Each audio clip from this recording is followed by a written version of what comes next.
গরমে তোমরা সবাই কেমন আছো? সত্যি কথা বলতে কালকে যা বৃষ্টি হয়েছে ওই বৃষ্টিতে গরম একদম কমেনি, বরং আরো ভ্যাপসা একটা গরম দিয়েছে। আর দেখো একটু ঝড় বৃষ্টি হয়েছে কি না হয়েছে আমার বাগানে তাণ্ডব করে দিয়ে চলে গেছে। সত্যি গো ভীষণ গরম পড়েছে আর একদম ভালো লাগছে না এত গরম। সকালবেলায় কিছু জিও মার্ট থেকে অর্ডার করেছিলাম মাল, সেগুলো চলে এসেছে। আমাদের এখানে ব্লিঙ্কিট এখনো চালু হয়নি, কিন্তু আপনা মার্ট জিও মার্টটা চালু হয়েছে, যে জন্য আমাদের খুব সুবিধা হয়ে গেছে। সত্যি এখন অনলাইন হয়ে আমাদের খুব সুবিধা হয়ে গেছে। আমি যদিও বা দুই দিক থেকেই বাজার করি, অনলাইন থেকেও করি এবং অফলাইন দোকান থেকেও আনি। তোমাদের সাথে একটা আজকে খুব সুন্দর রেসিপি শেয়ার করব, তার জন্য কুমড়ো পাতা নিয়ে এলাম কুচি কুচি দেখে, আর এখানে সর্ষে নিয়ে নিলাম কিছুটা পরিমাণে, গোটা জিরে নিয়ে নিলাম আর কাঁচা লঙ্কা নিয়ে নিলাম। এই মশলাটাকে প্রথমে একটু মিক্সিতে গুঁড়ো করে নেব।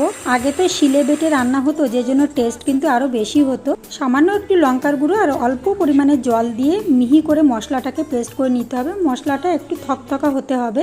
এই রেসিপিটা কিন্তু লাউ পাতা দিয়েও ভালো হয়। তারপরে আমি কুমড়ো পাতার এই আঁশগুলোকে ছাড়িয়ে নিয়ে ভালো করে ধুয়ে নেব। কুমড়ো পাতাটা একটু ধারালো এবং আলাল হয় তো, যে জন্য কুমড়ো পাতা ভালো করে ধুয়ে নিয়ে এবার কুমড়ো পাতাগুলোকে এভাবে বিছিয়ে দিয়ে তারপরে লবণ দিয়ে দেবো। এতে কি হবে, কুমড়ো পাতাটা সফট হয়ে যাবে এবং নরম হয়ে যাবে। এভাবে মেখে কিছুক্ষণ রেখে দিলে কুমড়ো পাতাটা কিন্তু অটোমেটিক নরম হয়ে যায়। তারপরে এবারে চিংড়ি মাছের এই যে উপরে যে নোংরা শিরাটা আছে সেটাকে এভাবে বেছে ফেলে দেবো, তা নাহলে পেট খারাপ করে এটাতে। তারপরে ভালো করে ধুয়ে নিলাম। এবারে যে বাটা মশলাটা আমি করেছি সেটাকে মাছের মধ্যে দিয়ে দেবো পরিমাণ মতো লবণ, পরিমাণ মতো হলুদ আর কাঁচা সর্ষের তেল। এটা কিন্তু সর্ষের তেলেই করতে হবে। এবারে এই দেখো কুমড়ো পাতাগুলো কিন্তু একদম নরম এবং সফট হয়ে গেছে। এবারে আমি চিংড়ি মাছটাকে এর উপরে এভাবে করে সাজিয়ে দেবো আর উপর থেকে একটা কাঁচা লঙ্কা দিয়ে দেবো।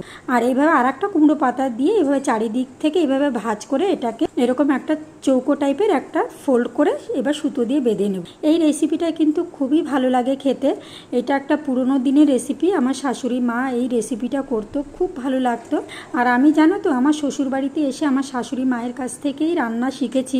আমার মা যেহেতু অসুস্থ ছিল, আমার মায়ের কাছ থেকে সেইভাবে আমি রান্না কিছুই শিখতে পারিনি, যে জন্য আমার জীবনে ভীষণ বড় আফসোস। এবারে মাছগুলোকে এই ইডলি স্ট্যান্ডের মধ্যে এভাবে ভালো করে সাজিয়ে নেব একটা একটা করে। আগে একটা কুমড়ো পাতা বাটার রেসিপি তোমাদের সাথে শেয়ার করেছিলাম, তোমরা বলেছো অনেকেই যে ওটা ট্রাই করবে, তার জন্য অনেক ধন্যবাদ গো। তোমরা যে ট্রাই করার কথা বলেছো। 10 মিনিট স্টিম দেওয়ার পরেই কিন্তু আমার রেডি হয়ে গেল এই কুমড়ো পাতা চিংড়ি মাছ ভাপা রেসিপিটা। এটা খেতে কিন্তু ভীষণ লোভনীয় হয়। আমার বাপের বাড়িতে আমার মা আবার করতো কই মাছ দিয়ে লাউ পাতা দিয়ে ভাপা, সেটা ভাতের মধ্যেই সিদ্ধ দিত। ওটা খেতে যাও অপূর্ব টেস্ট। সেই রেসিপিটাও তোমাদের সাথে কোনো এক সময় শেয়ার করব। আজকে লাঞ্চ মেনু রেডি হয়ে গেল। ভালো থেকো তোমরা, আবার দেখা হবে।